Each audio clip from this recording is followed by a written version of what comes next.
right, we are in Joshua 2 today. Ooh. Talking about Rahab, the woman of ill repute, which is just a PC way to say ho, ho, ho. I have a few people like that. At work a few years ago, I coined that. We had just, one of those people, and used to just call her the Jolly Green Giant. Because if you hear me talking about, the Jolly Green Giant, you have no idea. I coined the phrase. I wasn't the one doing the talking about her, but I'm like, oh, it sounds like the Jolly Green Giant. They're like, what do you mean? I'm like, ho, ho, ho. So you gotta do those things sometimes. And be creative. So, what's that? Turn into Shrek. So that's where we're going today, which should be all kinds of exciting.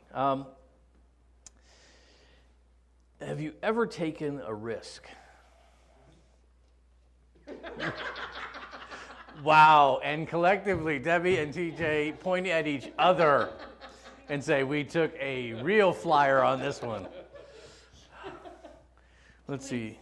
How long between the time that you met and you were engaged? 2 weeks. 2 weeks between the time they were met and engaged, and how much longer between that and you were married?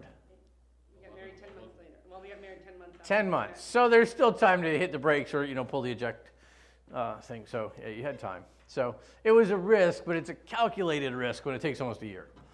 So, 10 and a half months is, which is actually not bad.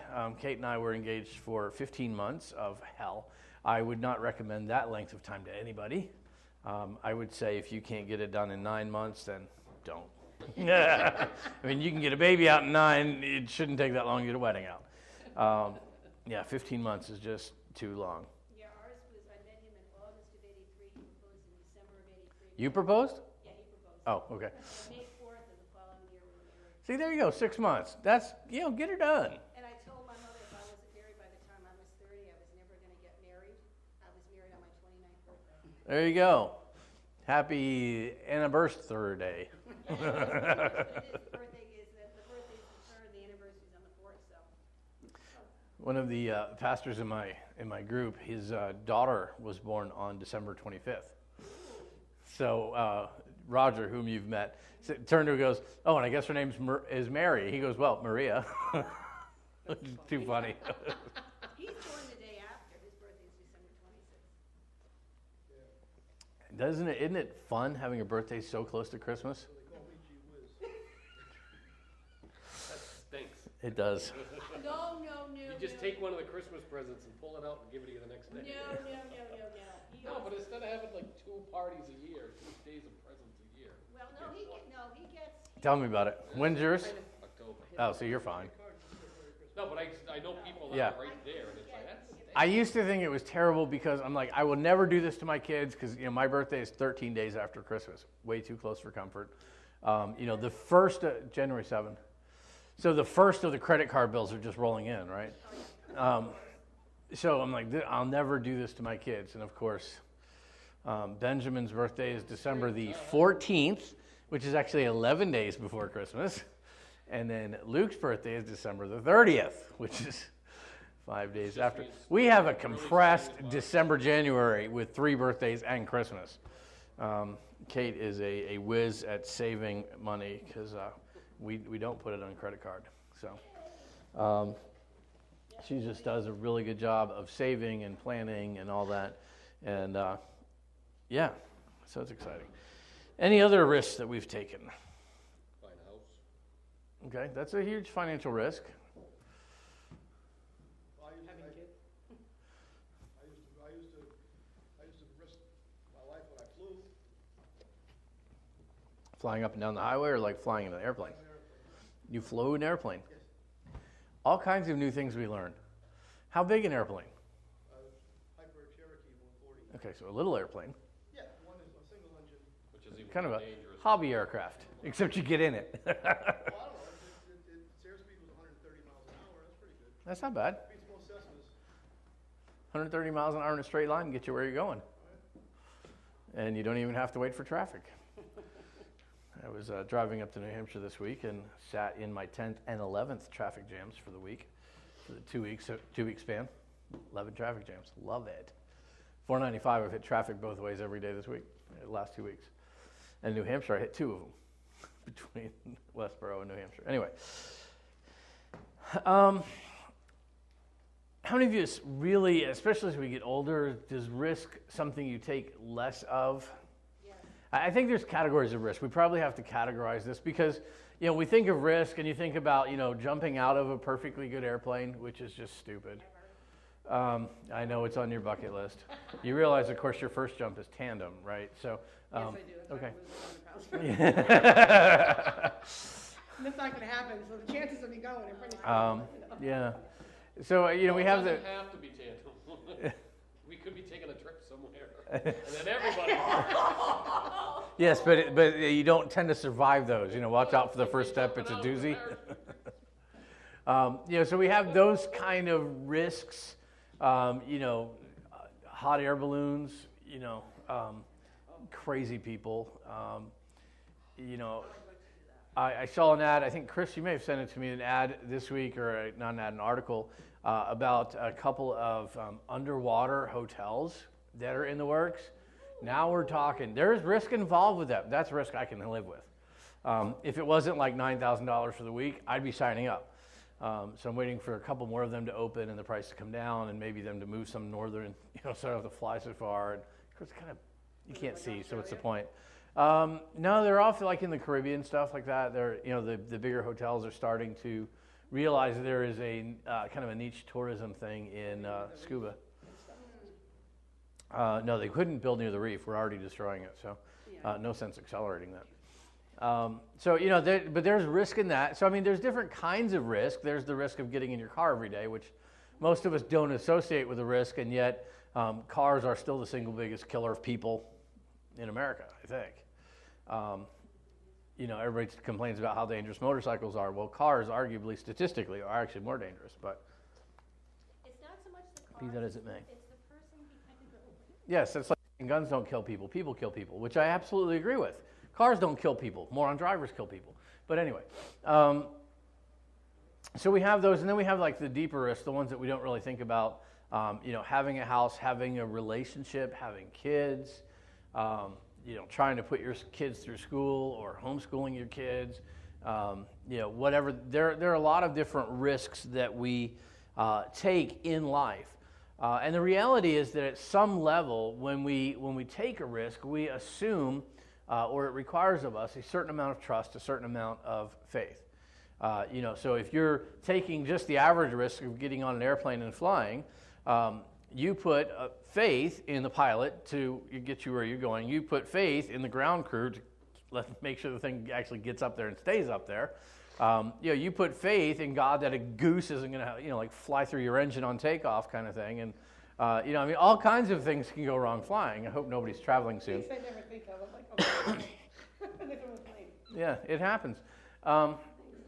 So hopefully, you have some trust in there. You get in your car to go to the work.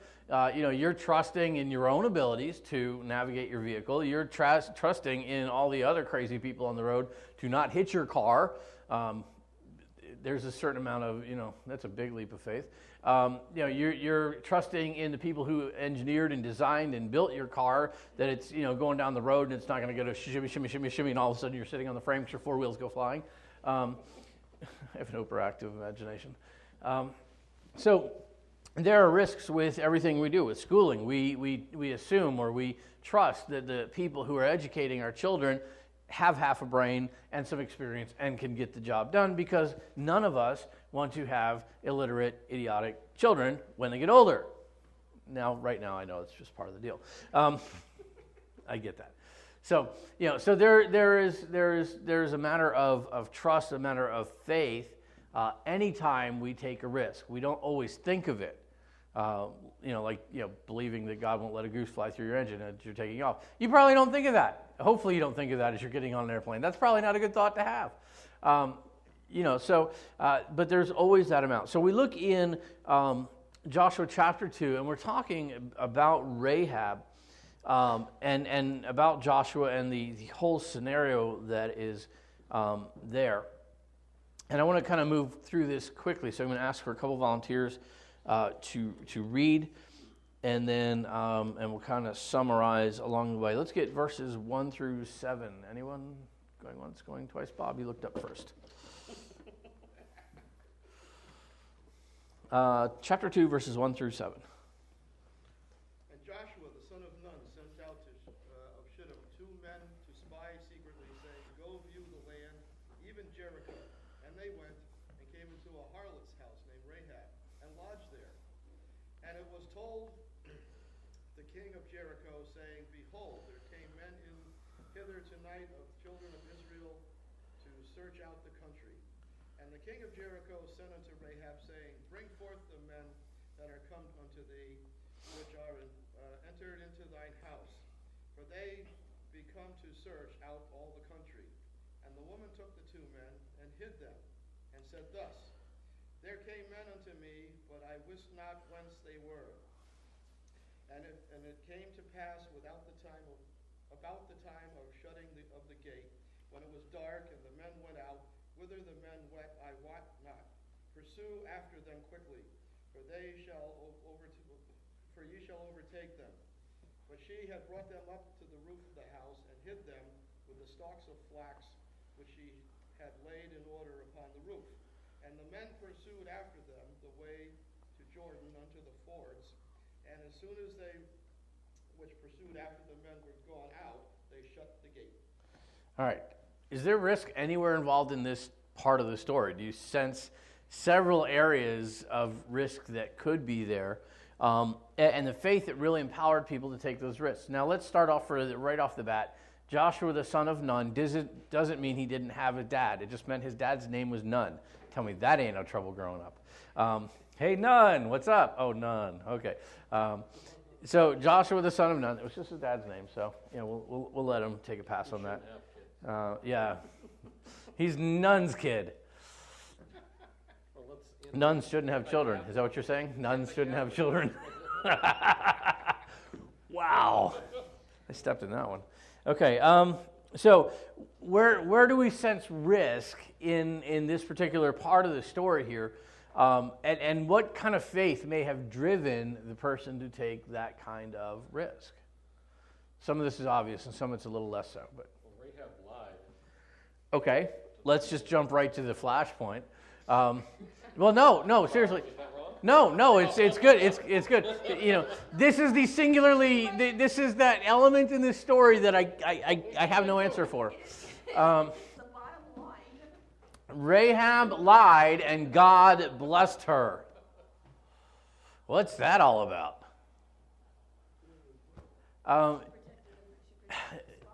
Yeah, Kate and I were having this conversation this morning. How do you defend that? Well, you can't. How do you explain it? I'm not sure you have to. We could, and theologians have debated this particular element for a long time. Does that mean that God, is endorsing her lie? Well, he didn't say that. When I say to you that the Bible contains lies, understand this is one of those instances. It's not that the Bible is untrue. It truly records lies that people told. And so the Bible does contain lies. And you have to understand what that statement means. God can send a lying spirit. He did it once. Yep, he can. And so there are things like that really kind of twist our head a little bit. I can't say this fits inside my theological box anywhere. And Protect them. He didn't say how. He did just protect them. yeah, and I'm okay. It's her choice.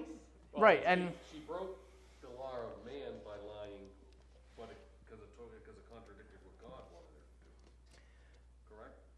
yeah, but I mean, there's that whole She lied to man's law to protect God's will.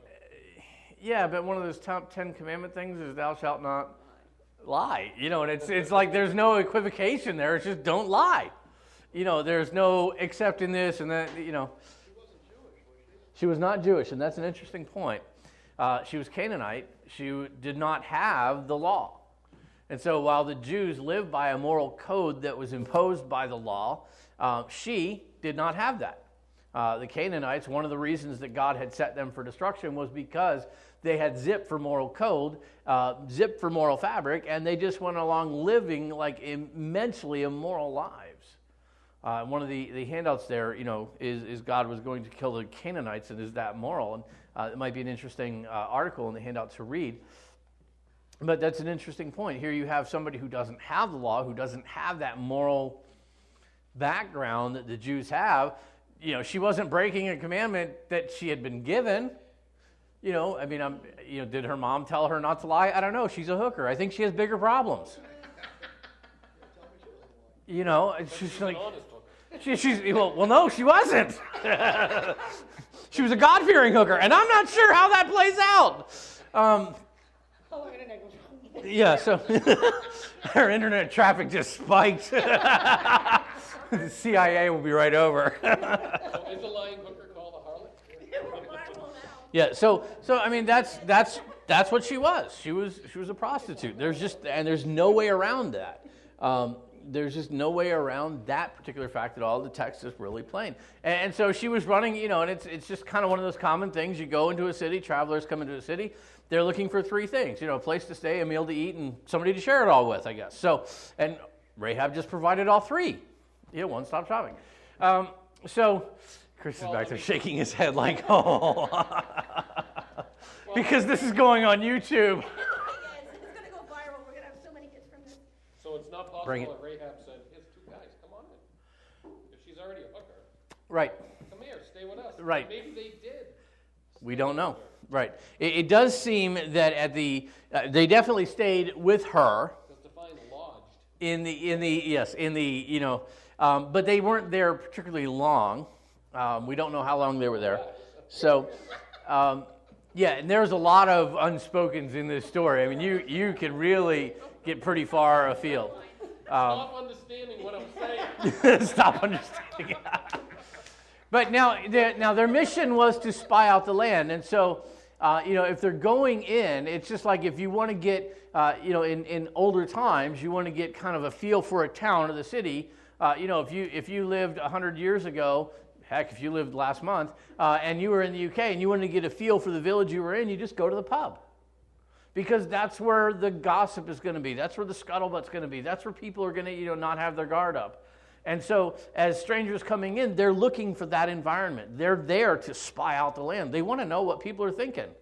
Well, here's a good place that, walls are mostly down here. This is a good place to talk to folks about, hey, I'm just traveling, so what's the deal with Jericho? And, la-da-da, so they're probably, tipping back a few, having conversation, but they're doing their job.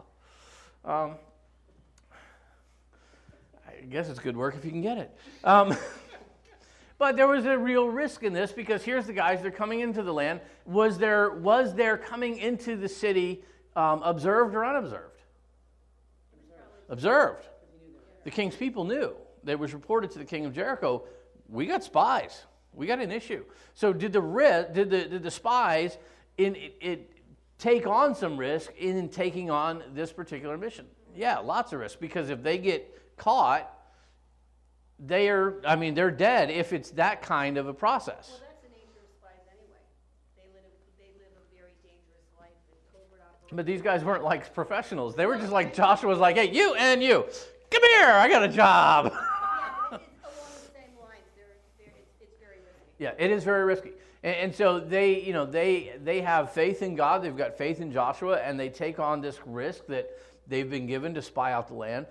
You have Rahab taking on the risk of actually hiding these guys for reasons that we don't truly understand, that we don't fully understand anyway. I mean, we're if we get there, we'll see her exchange with the spies, and we get this sense that she had some faith in God that far surpassed, whatever else was going on in her life. And the other thing that you may not have seen in there is Joshua actually assumed a measure of risk in sending out spies as well. You think about, when was the last time we heard about spies going into the promised land? About 40 years before this. Remember this story? Moses sends in 12 spies into the promised land, and they're sitting right there at Kadesh Barnea. They're at the southern boundary to Canaan, and he sends them in, and they're there for a while, and they come back, and out of 12 spies, how many spies gave a really bad report of the land going, we just aren't going to be able to do this? 10 of them. Okay, now there was 2 spies that said, no, we can totally do this, and one of their name was Joshua. Right, so I mean, this is like an intimately, familiar thing for him to spy out the land, and the risk involved with it is, I wonder if sometimes he's like, okay, so 2 of us came back with good report, I'll just send those 2. It's like, okay, well, stack the deck. But he's a military commander. He wants to know what's going on the ground. They're getting ready to invade. And so, but he also assumed some risk in sending out spies in the first place, because it's interesting that he doesn't really publicize that he's sending out spies. Moses was like, all right, all of you guys, I want one of the heads of each of the tribes to send a volunteer. We're going to spy out the land. Joshua was like, hey, you, here, go. Very quiet, very different, way in sending them out. But there's still risk involved there. And really, at every step along the way, what we find is that people assuming risk had faith in God that what they were doing was necessary and would work out.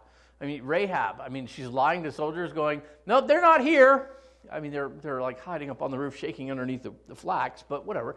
They're not here. She goes, I sent them out, and they're probably heading out to the fords, because there was between Jericho, if you can think of the geography, is north and slightly to the west of the Jordan River, of the Dead Sea.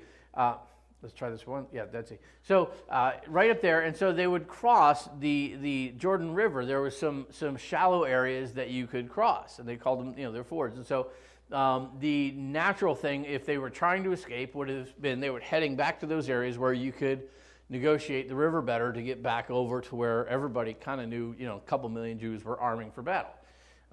And so that's where she kind of hinted they were going, and they just bought a hook, line, sinker, and took off going. She had a lot of faith that God was this is going to work out. Especially then when she lowers them down. She lived on the wall, lowers them down, and they scurry off in the other direction and hide for a week.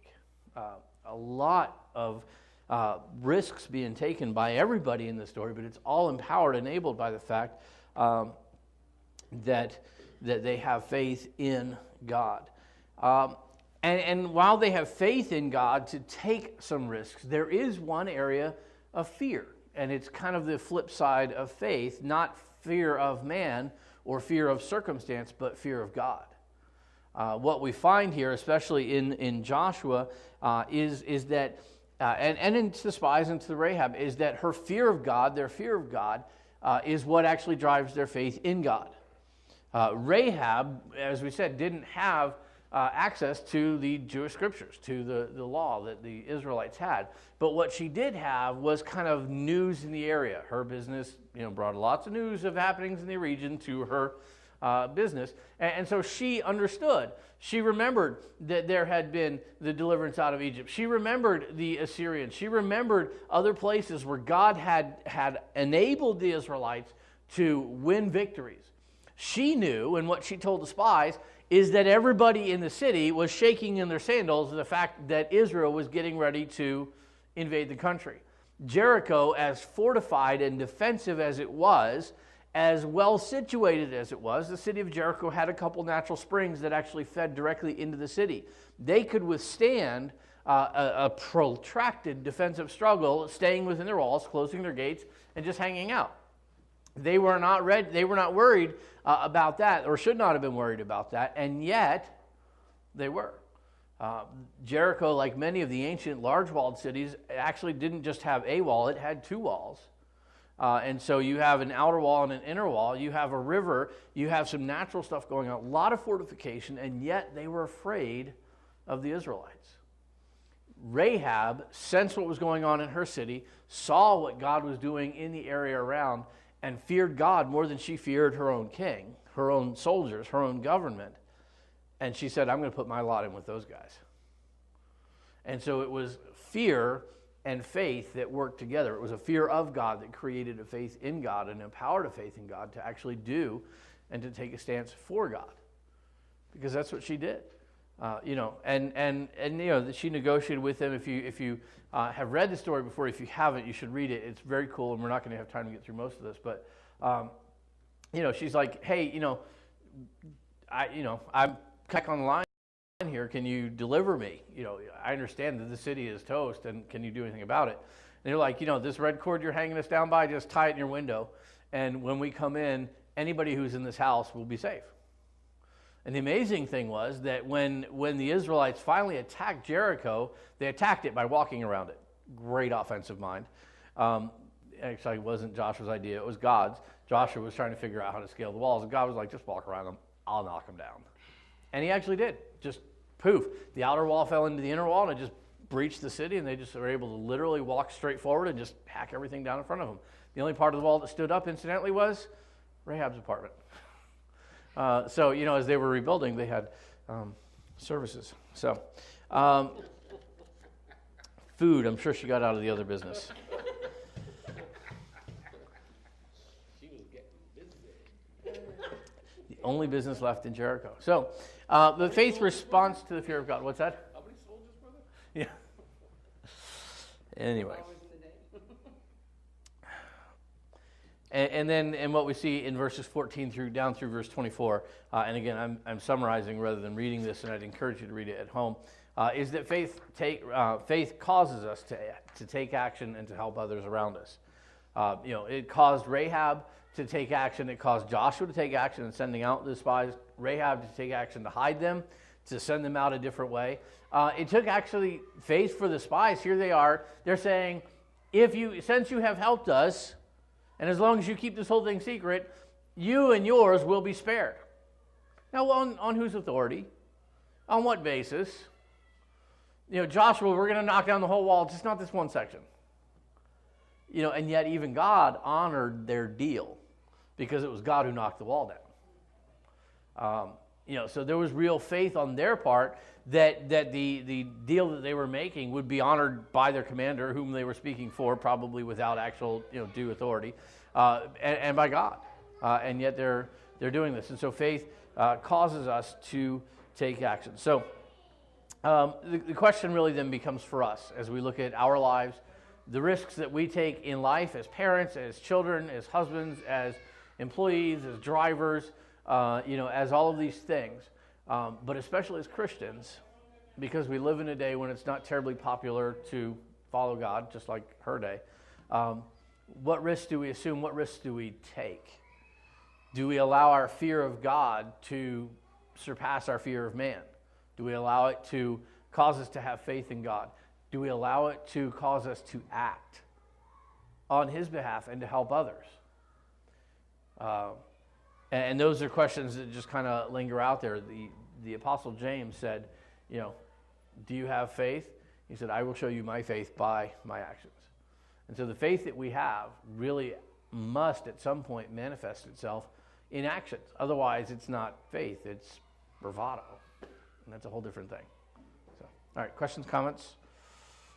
All right, Father, we love you. We thank you for the day, for our time, for the humor we can find, and the faith that we can be challenged in. Lord, would you instruct us, embolden us, and then this morning would you meet with us? We pray in Jesus' good name.